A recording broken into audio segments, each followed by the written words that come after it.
Bonjour bandeko. Non mangainga na ngai na malangwa. Na pesa ja hanga na malangwa. Ona sokole malangwa na nga. Na sokolo na mai ya ocheda mukie na tena mwa citron. Na sona sokoli boita sona okosa pe na sokolo soki za citron sa na vinaigre. Pour ma zeka mkie o sokolo na mwa vinaigre soki zate okosa na citron mais na sali citron pour citron zali.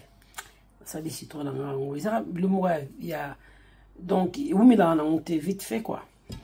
Mbisa mai umila date.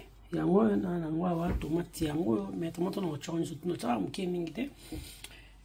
Ndambo tikotika ona ba goba légumes.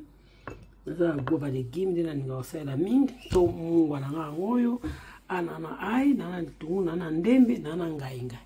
Nganya na ngoyo na sokolo na katika ngo donc. Le mot simple qui tokona huile moi mukie na koboka likolo bozana cha huile mukie. Ah ouais, on bosse na kebino pilipili na ngo ya vert na oil somo. Huile za na mukie na chana huile ni surtout te na mukie ma huile mukie na chawana na za mukie kaka. Awa bomoni yango na bagwa légumes na ngawa yango yo na kotia yango na kotia yango na tia yango na balola romano bone cham na balola bagwa légumes za pena mwa mungwe boyi bien ya pena mwa zo benga ngo vegeta zo benga ngo université saisonnier to vegeta yango ka za pena mwa mungwe ta mungwa mukie to mungwa mukie mingi te mungwa mukie mingi te mungwa mukie no chamboy.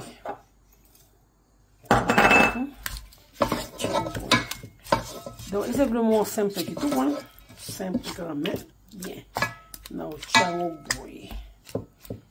On bisa mai na chamboy après. Ya ngoyo ongana sato oyo ndel no lama na sato na sauce té. Na sala tomate sauce tomate té. Donc on les aboué na boka tomate. Ndambo na tiki musune sebi na ote no tikam ni tomate da mingi te après boki mo matungulu nanga donc o yete kina sali sauce na sali sauce te na lamba ndenge mususu ko lambi la ra ndenge mo la boring donc faut qu'on change on va payer un peu goût différent oyo pilipina na te yango pilipina te notre mai no chaka mai mingi te muke ni sama emo bota pe mai ya on na chema boy ça va après on bomona na obaka ngainge na ngalikolo omoni ngainge likolo ya ngobo boni après ça oui non atie muke na tiki musus c'est tout simple ngabe lo une mingi te ba goupe belé mingi te ko agwa légumes na ici na mungwa surtout après na okanga ngo na ozanga la bino simple kitoko ah parce que ngai so du sole za na busa so sole na bo moi solo na pembe mo je na osala bongo mbisa mai na ngai na sala ngo blanche na saisonner bien après na sa tomate sauce après na l'ambiance mais on a dit ça la sauce tena bon boy donc simple kitoko pour zonga ce qui est belé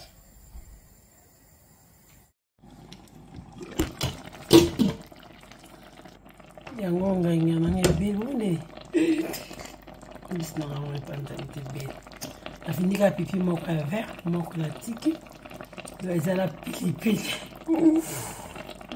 somo ba simple kitoko yango